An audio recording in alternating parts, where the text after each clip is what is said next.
जी नाटक कर बखान।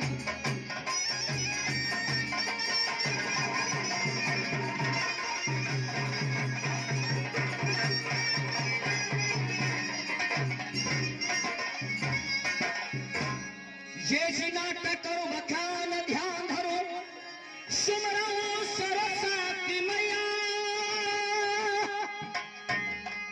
ये जी केवल सती हारो मैया, ये जी केवल सती हारो मैया, ये जी पार लगा दे नैया।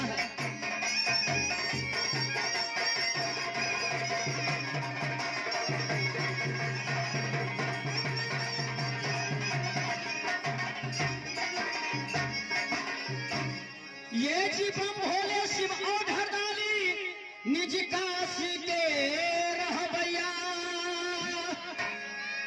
ये जी हाथ में त्रिशूल विराजे, ये जी हाथ में त्रिशूल विराजे, ये जी बसहा के चढ़बैया।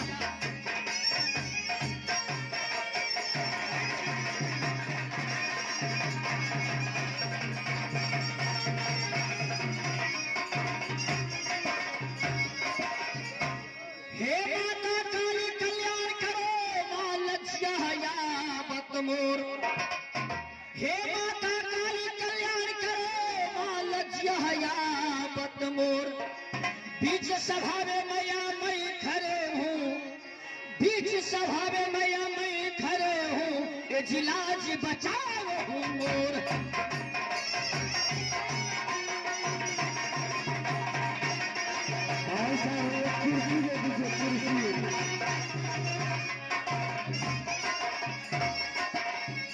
ये जी जिला बेगूसराय पर गए, बखरी पर गए थाना।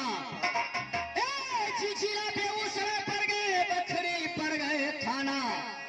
पोस्ट मेरा पर गए गंगराहोर महानपुर, पोस्ट पर गए मेरा गंगराहोर महानपुर। ये जी आनंदी पास मनी नामा।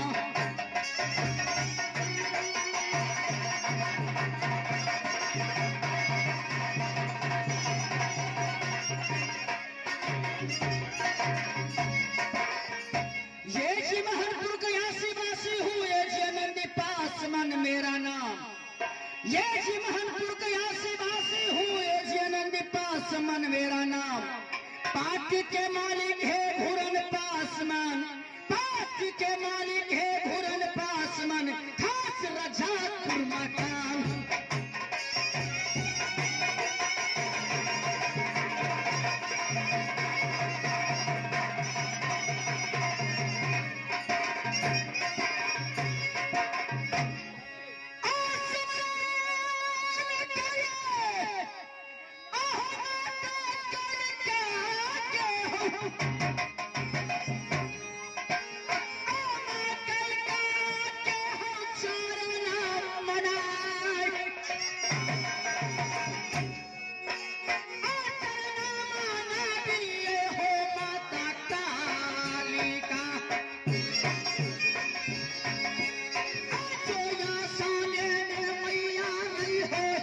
सहाय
अभी तक मंत्री को नहीं देख रहा हूँ। मंत्री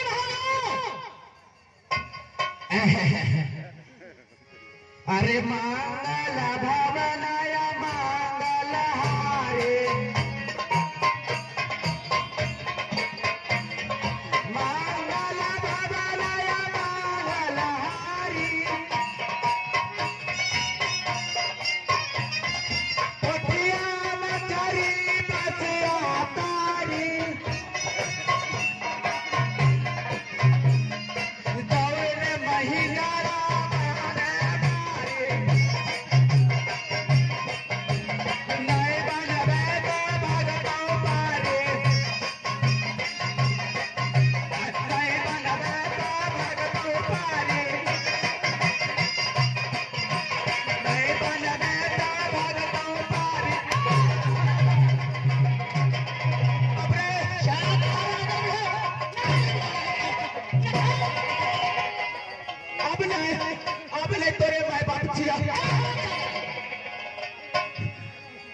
मालिक एगो बात कहियो, थोड़ा संभाल के बोलो। गोर लागत छियो।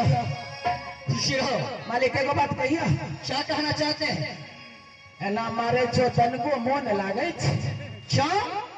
जना न मारन तोरो मन लगता हमरो मन लगता। छोटी मोर बड़ी बात बोलने की कोशिश मत करो, नहीं तो ये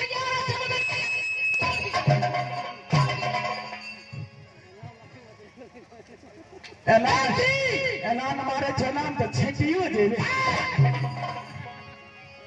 मंत्री सबसे पहले आज राज मोहब्बा राज के समाचार बताओ। मालिक समाचार अपना राज का। हाँ मंत्री, समाचार 42 रुपए किलो था, गेहूं का भाव 18 रुपए किलो था, मकई का भाव 14 रुपए किलो था। मैं किससे भाव कर रहा हूँ? हमें कहिए, क्या यह बाजार समिति नहीं है? हमें कहिए मैं पूछ रहा हूँ डोरे थक राज मोहब्बा का समाचार क्या है? मुझे पूछा सरदार क्या समाचार है?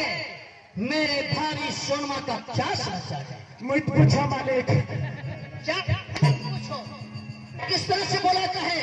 इन्हें मारल करबो, इन्हें मारल करबो। थोड़ा ये बोलने का कोशिश करो। मालिक कमीज पहनने थी। क्या कमीज पहने हुए हैं? अपना निकलो, कमीज पहनने थी। बोलने का थोड़ा सा तमीज रखो। कमीज नहीं थी जो किस तरह से बोलाता है। और ये बात मालिक आजकल ना दिनों दिन हमारे बच्चा दानी छोट हो जाए छे।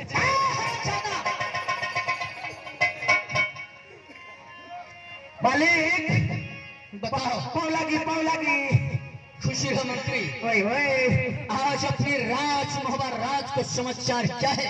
बहुत अच्छा मालिक, बहुत अच्छा बहुत अच्छाई का बात जी है। जी जी बड़ी सुंदर की बात जी जी शस्त्र उठाते हुए मैं जंगल का पैदल करना चाहता हूँ।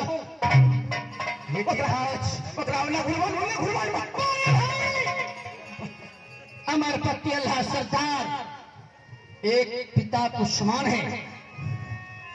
बड़े भाई पिता का तुल होता है। बड़े भाई से हुक्म लेकर के मैं जंगल को पैगाम करना चाहता हूँ। मालिक एकरा जनान उठबै छे जे आब हम न छैट देबै त हमरा माइक होबो न करे।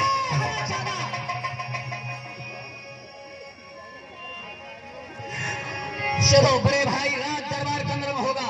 जी जी जी मैं उसे एक बार बड़े भाई से मुलाकात करूंगा। क्यों नहीं? बड़े भाई से शुभ आशीर्वाद लेकर के मैं जंगल के शिकार जा सकता हूँ। ई त परंपरा चले ले मालिक की। हाँ मंत्री, छोटे भाई बड़े भाई के पैर छू के आशीर्वाद ले छे, आज्ञा के पालन करे छे। हाँ हाँ जी तब कोनो काम में हाथ बढ़बै छे। सही बात है मंत्री। नहीं तो धोत देखे छो ई बैठ गलो नहीं हमारे छटका बेटा छे। अच्छा, आ ओइसे जे छोट है जे देखे छो कहै छे साइक खेबो। तो मंत्री जी जी जब से राज दरबार से बड़े भाई को पास चलना है। जी बड़े भाई से ऑर्डर लेकर के फिर जंगलों का पैगाम करना चाहता हूं। मुख्यमंत्री चलो चला जाए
कहाँ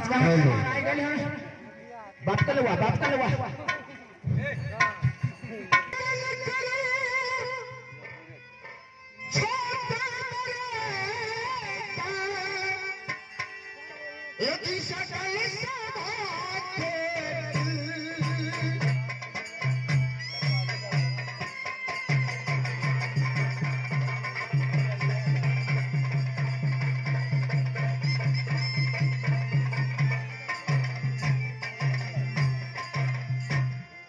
श्रवण करो छोटे बड़ोटे एक सकल सभा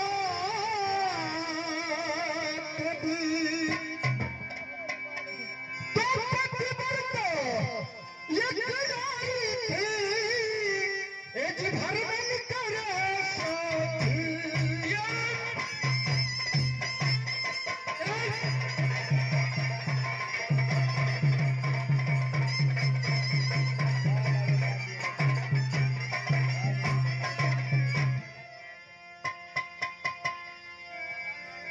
तो जनता जगदम्बा एक सदा करूं कल्याण पज जगे श्री नायक की एक नाटक करूं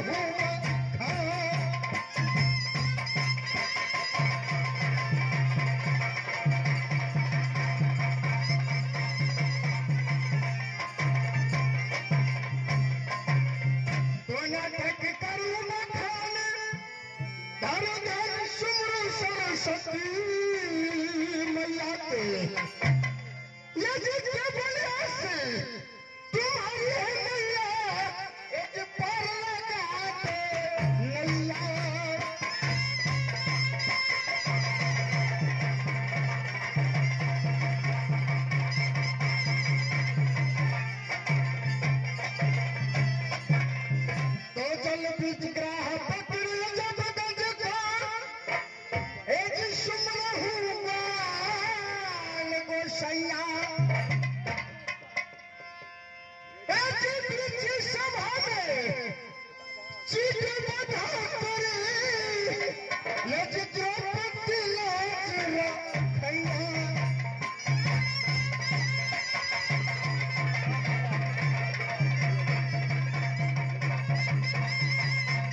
ऐसे लाज रख लेना द्रौपदी के ये जो से रखी है मार तो बीच सभा में आके माता ये जो कंठ विराज हाम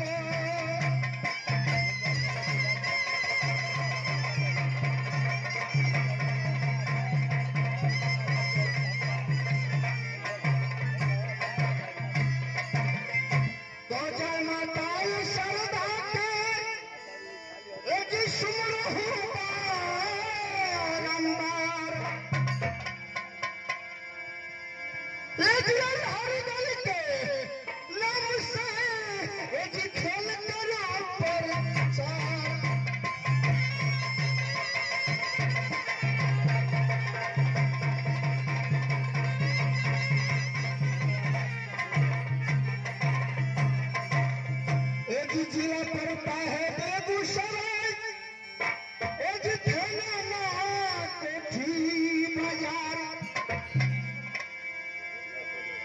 एक पोस्ट ग्राम राजा कपूर पड़ता है एक घोड़न जिला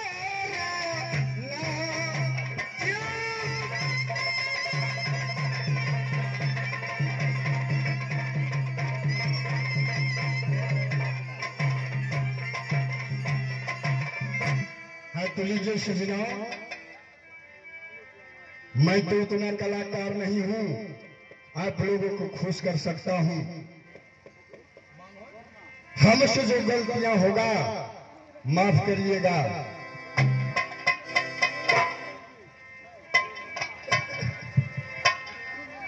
तो सुमरना अब किया भैया हो आहो शिव शंकर का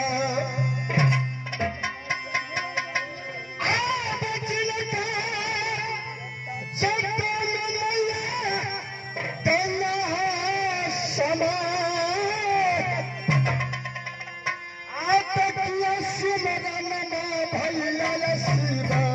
शंकर का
दुनिया हो संसार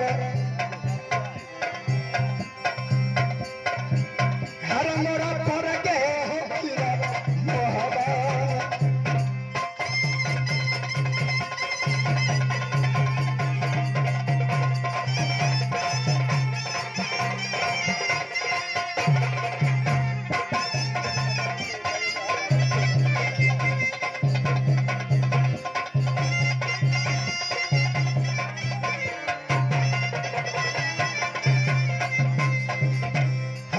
सुनाओ मेरा ही घर पड़ता है राज महबार और पिताजी का नाम दक्षराज और मेरा ही नाम अमरपति अल्लाह पड़ता है और हमसे छोटा भाई का नाम जांगिरुदल पड़ता है।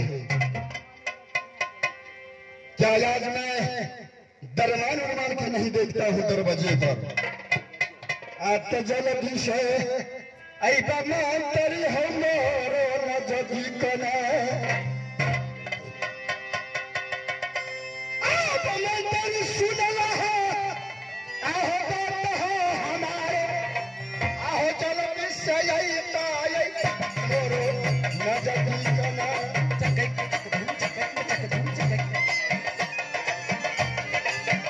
मंत्री सुनला ये पतिया हमारा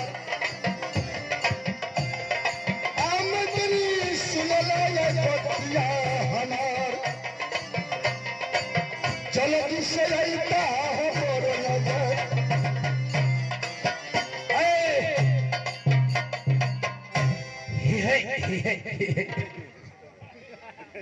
मालिक छिए अरे मंत्री है रे मालिक अरे किधर से बोल रहा है रे तेरी मानसिक 3 महीना से चिल्लाए चिल्लाए तो हमारे पेट के दांत दुखाई गए।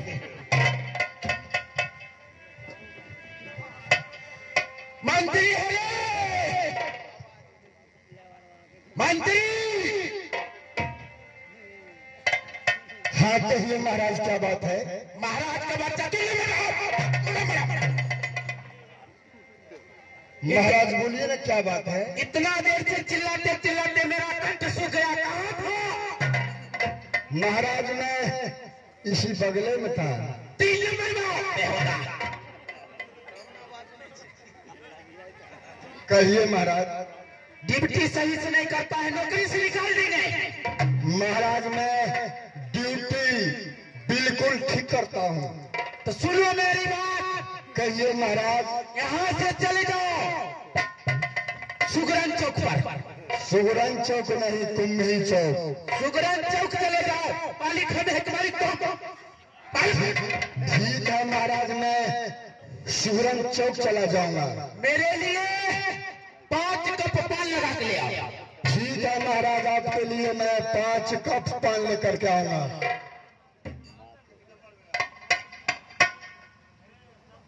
कम से कम बोलू दोन भाई बीचे में टपक के जाए छो देखे छो जना मोसा नहीं भी लाइक लप दबर धो ले छो नहीं दे। हाँ महाराज कहिए। उसके बाद मेरे लिए 5 प्लेट स्पेशल चाय लेके आओ। ठीक है आपके लिए मैं 5 प्लेट चाय लेकर के आऊंगा। और चले जाओ बेगूसराय बाजार।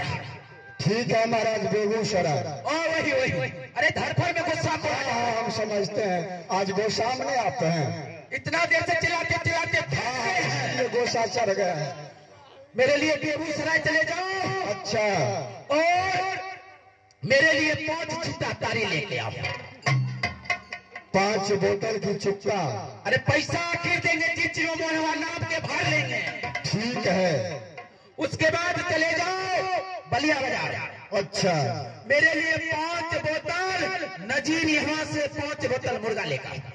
ठीक है महाराज मैं 5 बोतल मुर्गा लेकर आऊंगा। जल्दी लेके आओ। ठीक है महाराज जल्दी जाओ।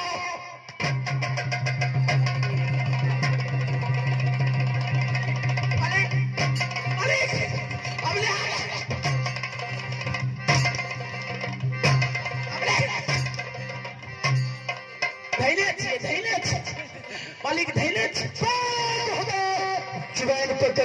लूंगा। लाने मारल कर भोगर में दाती लग जीते रहो। दाती मुंह में लगता है, जोर से मारे छोटी भूल लग जीते। ये बताओ जी ऐसा मजाक फिर कभी करेगा रे? तू हमारे बहुत है। मारे लग नहीं मर जावा काली से ओकरे बहु कहता।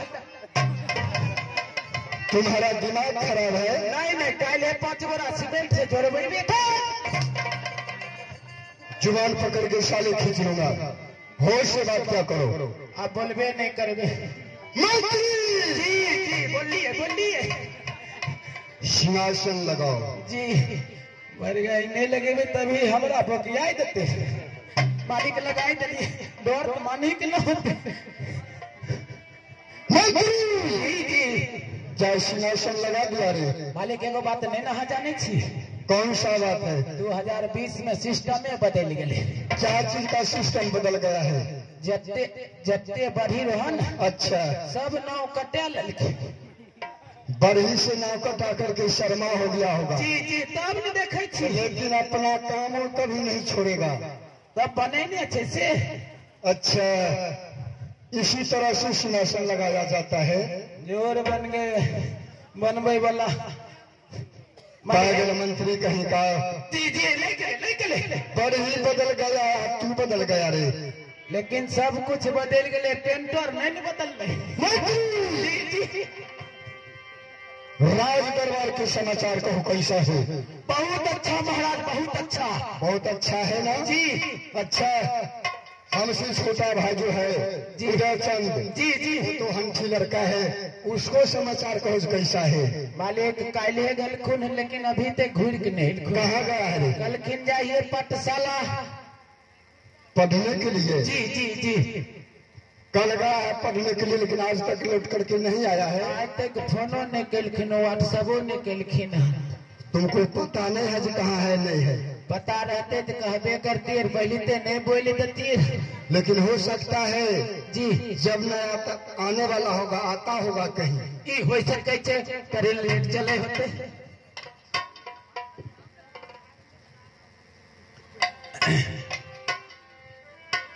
मालिक क्या है? एक काम करिए।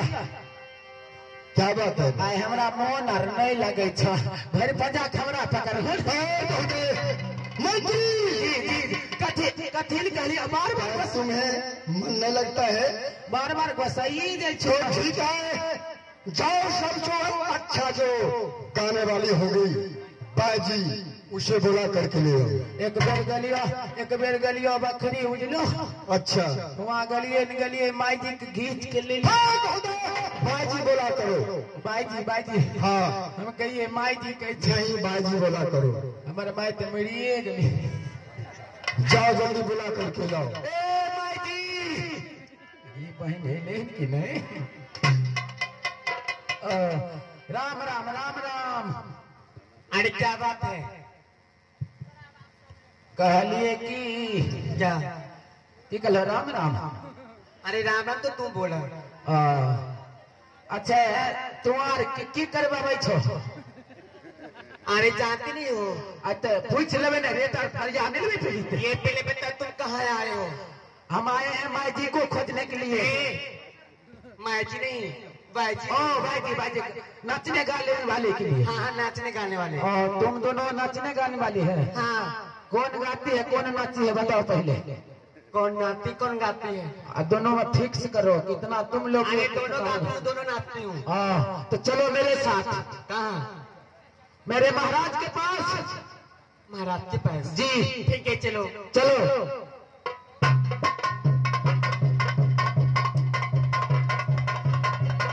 भीतर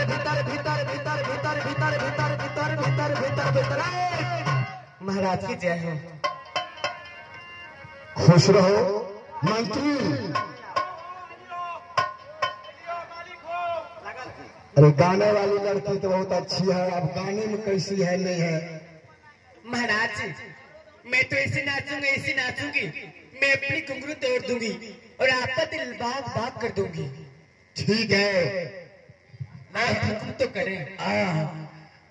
ए महारानी मुंह से नहीं बोले छे भाईजी, कथी से बोलते?